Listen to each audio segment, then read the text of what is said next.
les magazines de la rédaction. Lundi politique avec Thierry Fundéré. Oui, avec Thierry Fundéré et Christophe Langlois. Bonsoir. Bonsoir Rudy, bonsoir à tous. Lundi politique reçoit donc ce soir le maire des Abîmes et président de Cap Excellence, Éric Jalton. Bonsoir monsieur le maire. Bonsoir. Nous sommes ensemble jusqu'à 19h avec à mes côtés Christophe Langlois pour co-animer cette émission. Bonsoir Christophe. Bonsoir Thierry, bonsoir Éric Jalton. Éric Jalton, bonsoir. Nous allons commencer par le dossier de l'eau. Les ministres s'en sont allés et on a le sentiment que cela n'a été qu'une redite des engagements déjà pris. Mais vous avez parfaitement raison, puisque les ministres Lecornu et Girardet se sont inscrits, il faut le dire, dans l'accord sur l'eau que nous avons signé entre 8 acteurs, je dirais locaux, financeurs et structures compétentes des communautés d'agglomération et de communes le 1er février 2018 à la préfecture. Et la seule précision, nous avons relevé que les techniciens et les experts puissent évaluer, harmoniser, hiérarchiser le plan d'action et d'investissement durable que nous avons envisagé. Et ça, nous l'avions déjà retenu dans le cadre d'un comité d'experts, l'AUDACTAP. Et simplement, ils apportent leur expertise supplémentaire, tant mieux. Vous vous attendiez à plus ?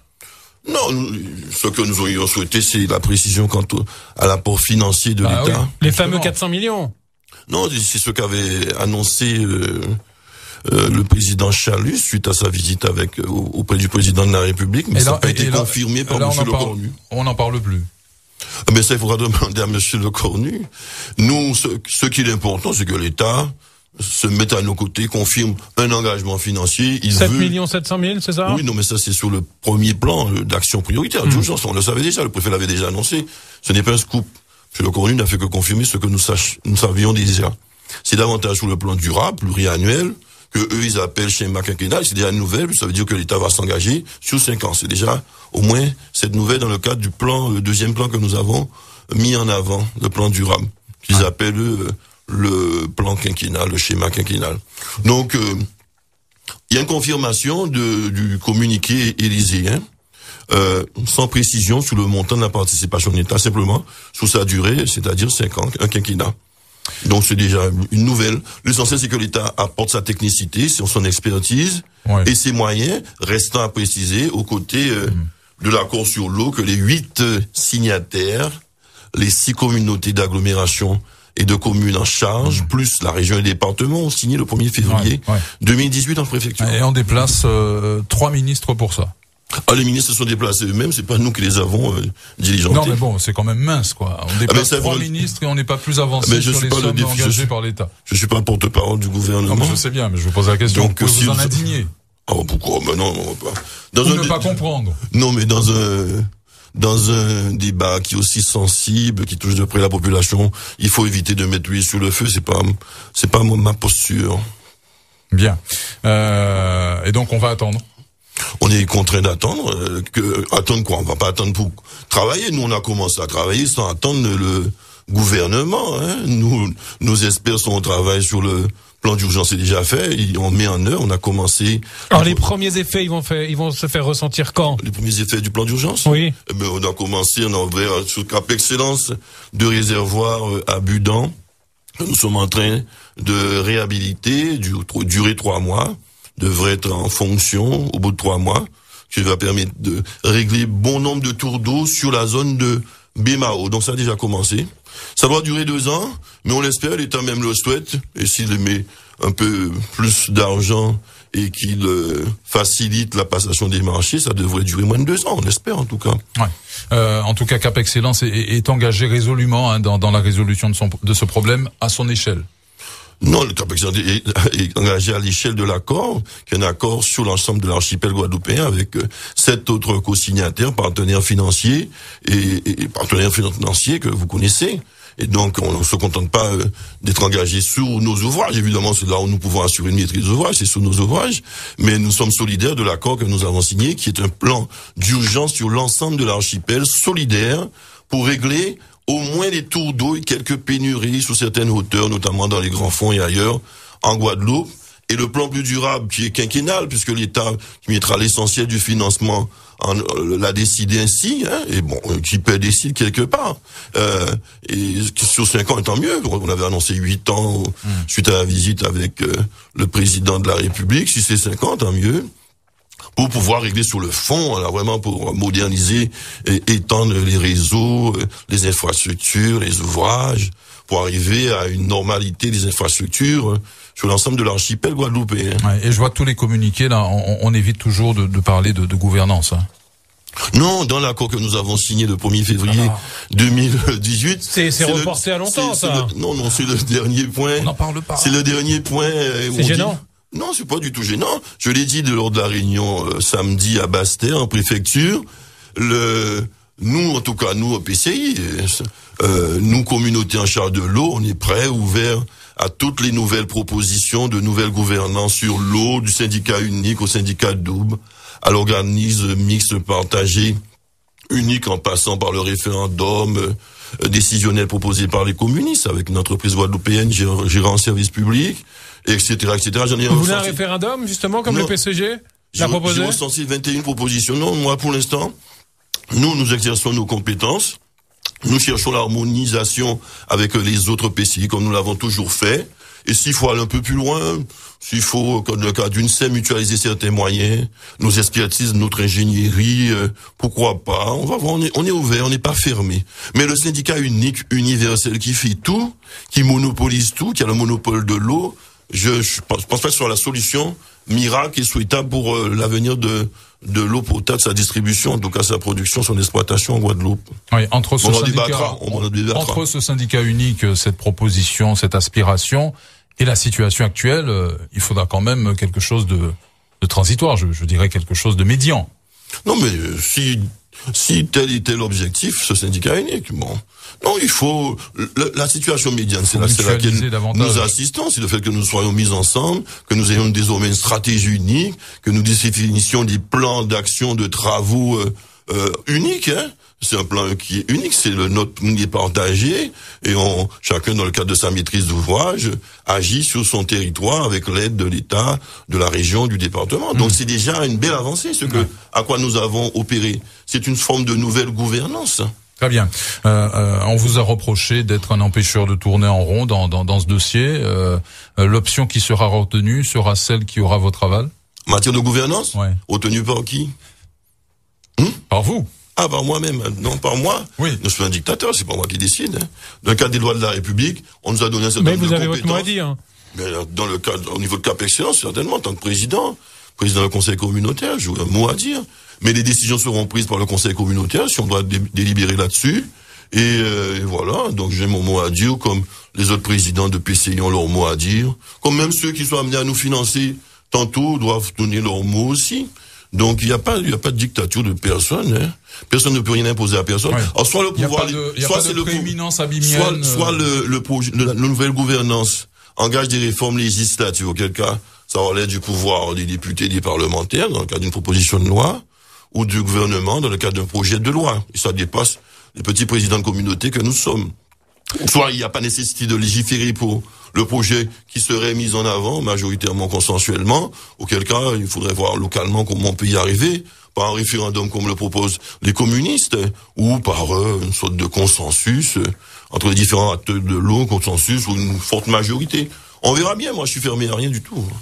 Le gouvernement, par la voix des ministres en déplacement, singulièrement de la ministre des Outre-mer, a, semble-t-il, sorti, je parle du dossier là, du CHU, oui. Semble-t-il sorti la boîte à claques concernant la gestion de ce dossier.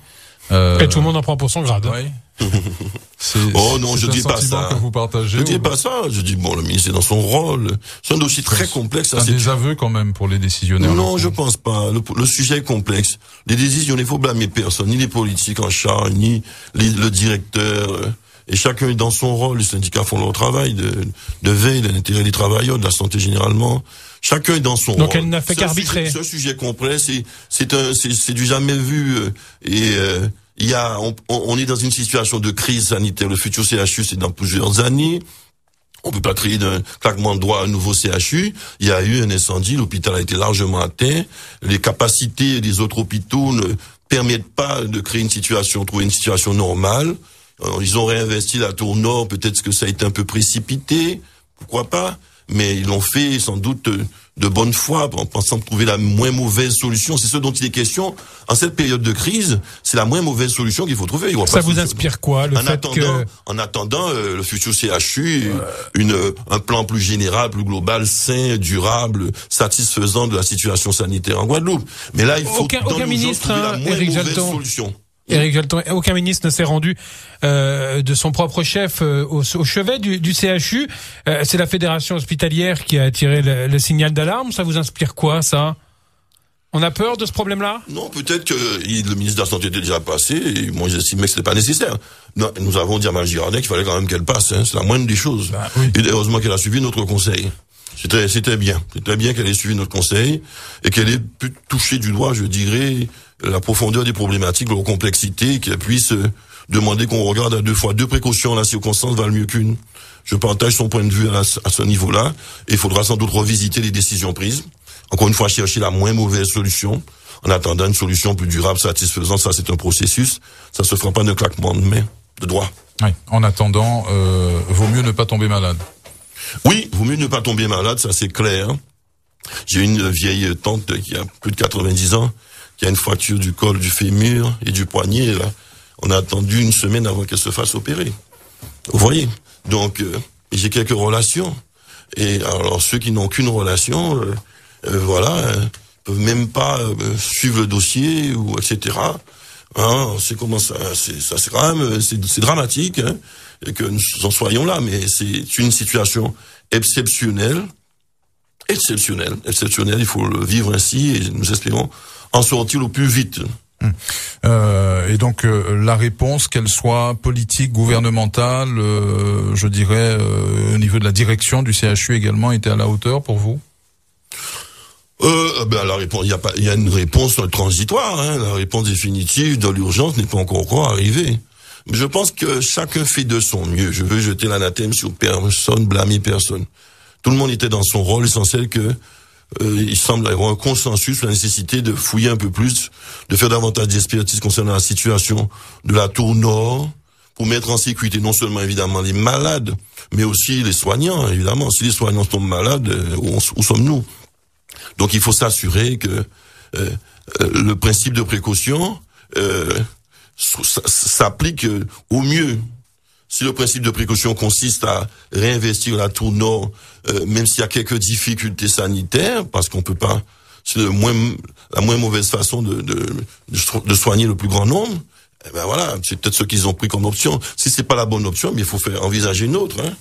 Hein. Et dans ce cas, vous comprenez que l'UGTG tente de remettre le couvert à partir de demain, en organisant des meetings et en cristallisant justement ce dossier, en se focalisant du moins sur ce dossier du CHU, du chlordécone également, pour relancer une mobilisation.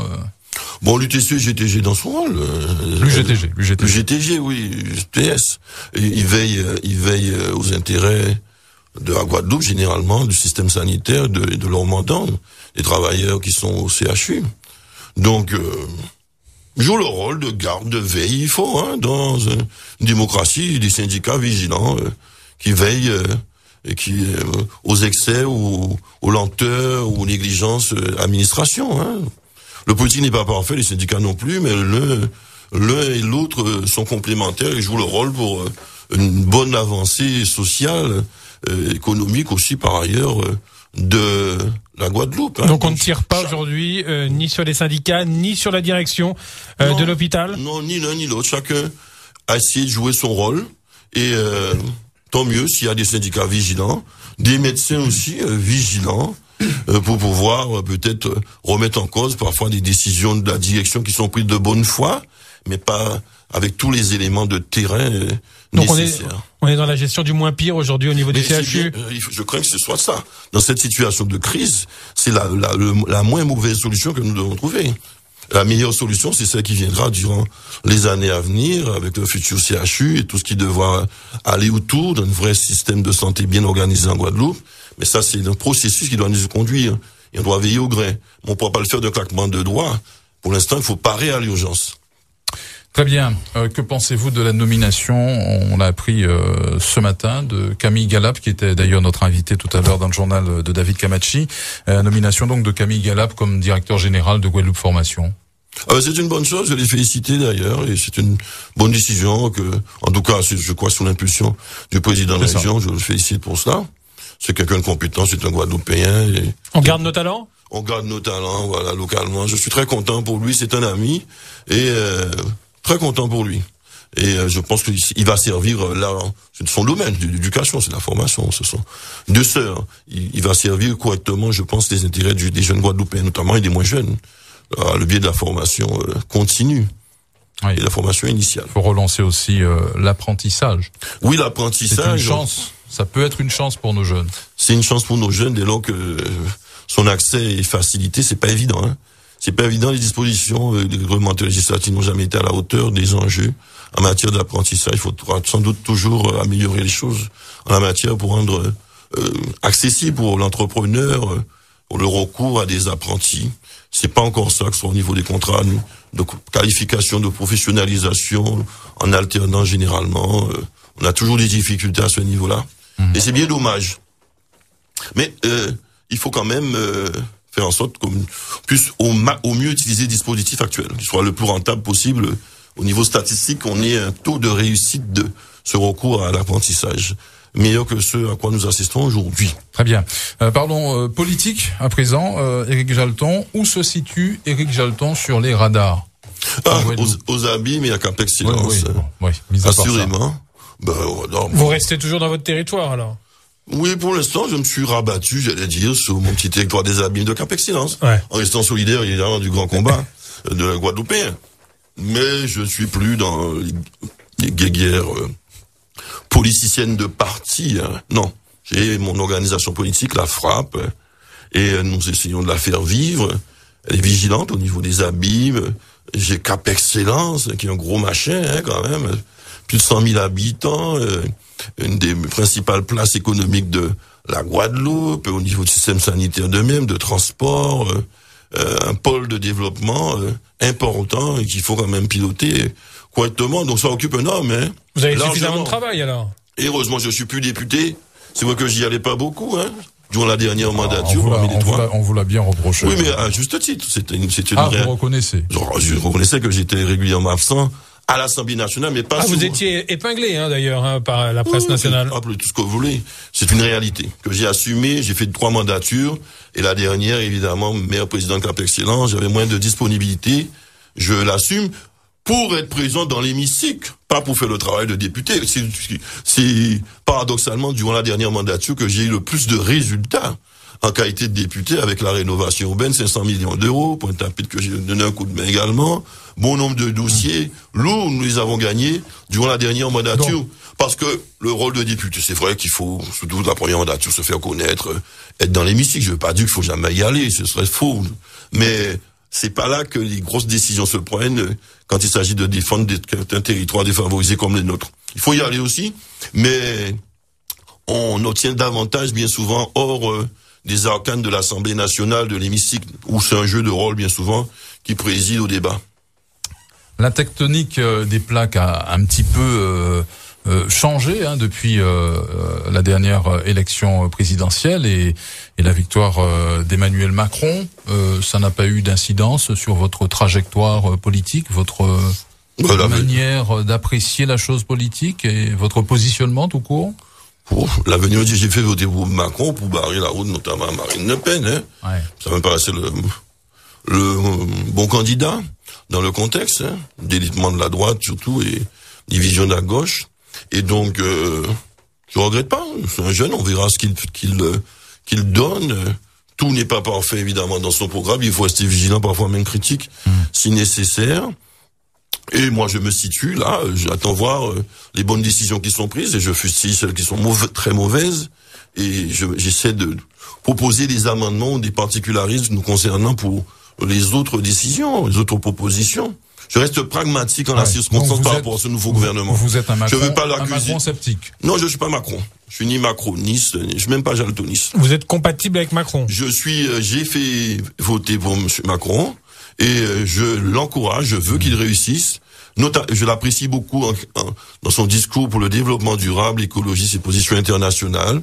C'est remarquable et il positionne bien la France à ce niveau-là.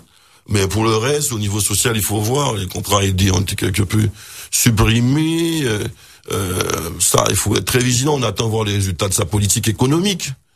Pour l'instant, les résultats qui sont là, c'est davantage les effets de la politique de Hollande. Et peut-être un petit climat de confiance avec sa venue aussi, il faut le reconnaître, au niveau de certain nombre de catégories d'entreprises.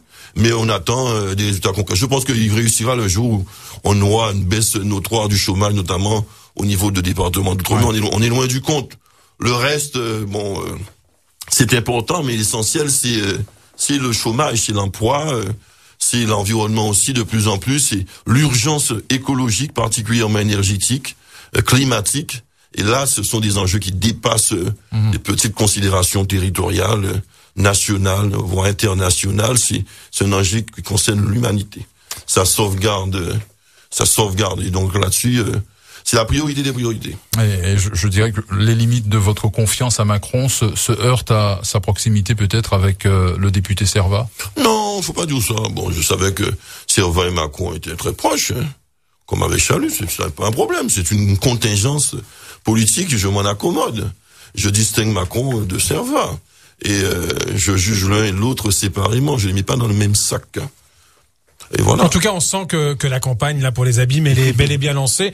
On le voit, hein, nous, sur les réseaux sociaux, notamment au travers de WhatsApp. Vous y allez fort là tous les deux, non? Cette affaire c'est parti de loin là. C'est quoi cette affaire de rats? C'est pas si méchant que ça. Des rats de quoi? Voilà des rats comme monsieur Servat avait accusé les homosexuels de se comporter comme des rats.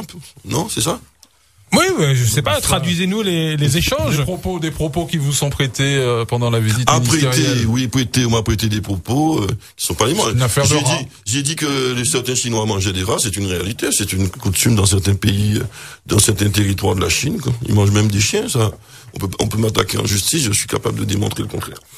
Donc, autrement, je n'ai accusé personne de manger de rats ici, contrairement à les allégations mensongères qu'on voit notamment sur les réseaux sociaux. Au contraire, nous allons lutter dans le cadre de la rénovation urbaine, que ce soit à Vieux-Bourg ou ailleurs, contre la prolifération des rats, l'insalubrité de certaines habitations. L'habitat indigne, c'est ce que j'ai dit aux habitants de Vieux-Bourg quand je suis passé les voir. Nous venons pour les sortir de cette insalubrité, de cet habitat indigne et de cette prolifération de rats. Et tout le monde nous a compris et tout le monde attend impatiemment la rénovation urbaine à Vieux-Bourg. Bien. Donc la campagne va être longue, Éric Jalton. Sans les rats. La campagne va être longue. La campagne va être longue. 24 mois. Bon, ça y est, c'est la même chose. Disons que ça y est, c'est lancé là. Vous avez mis une tête d'affiche pour les municipales aux abîmes, tant mieux. Ça nous fait de la publicité aux abîmes, tant mieux. Si ça peut nous servir par ailleurs, au-delà des contingences politiciennes, tant mieux. Donc, monsieur Servat et moi, on se dit bonjour, on se serre la main, on rigole parfois de l'acception qu'ont la population de nos échanges. Vous en jouez, en fait? Méfiez-vous des apparences, hein. Non, bon, il sait très bien que je le battrai en 2020 et son tour viendra peut-être après. Et je pense qu'il a déjà intégré tout ça. Je crois même qu'il veut... Vous lui avez dit? En réalité, il veut rester député, il veut faire carrière au niveau national. Il n'a pas tellement envie de perdre son mandat de député. Mais comme il a tellement d'ambition autour de lui, il faut quand même qu'il fasse semblant de vouloir être maire. Vous lui avez dit d'aller en 2026 carrément, de sauter son tour en 2020? En 2026? Ouais. Non, Qui saute son tour, là, en 2020? Non, mais interrogez-le, il va répondre mieux que moi. Ouais. Bon, on le fera. C'est le conseil que vous lui donnez. Non, méfiez-vous des apparences.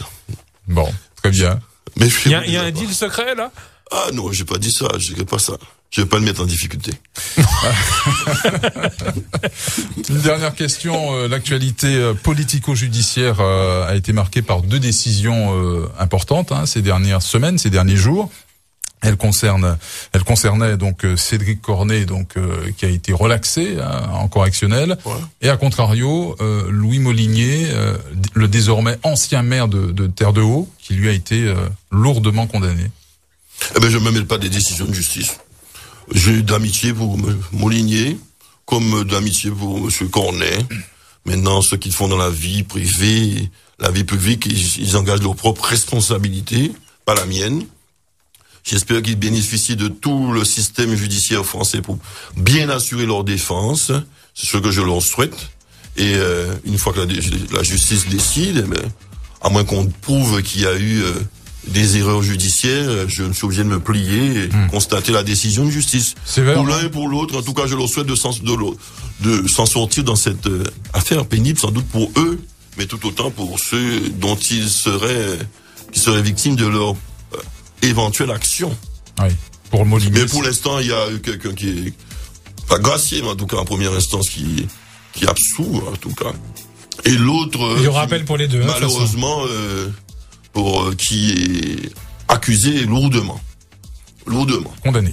Condamné, oui, condamné même lourdement. Et bon, ça, il fait appel. Condamné et sorti de sa mairie. Eh ben, c'est la loi française qui a été appliquée. Il n'y a pas de poids de mesure. Chacun doit assumer. Hein, bon, voilà. J'aurais aimé pour lui que ça se passe autrement, mais la justice en a décidé autrement. Il doit assumer. Il va faire appel. Ça se passe mieux pour lui. Tant mieux pour lui. Et sinon, c'est dont acte. La justice sera prononcée. Voilà. Bon, je suis tiré au juge. Je fais un certain nombre de reproches.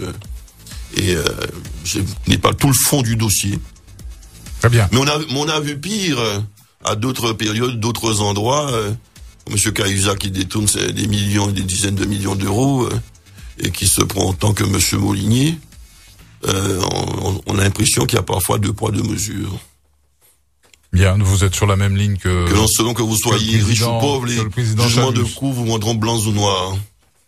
Merci à vous, Éric Jalton. Vous étiez notre invité ce soir dans ce lundi politique. Merci d'être revenu jusqu'à nous, malgré votre petite forme. Merci encore. Oui, je suis pas en forme parce que j'ai attrapé la mauvaise grippe. Soignez-vous bien. Et je pensais même pouvoir pas venir, mais je voulais pas vous décevoir.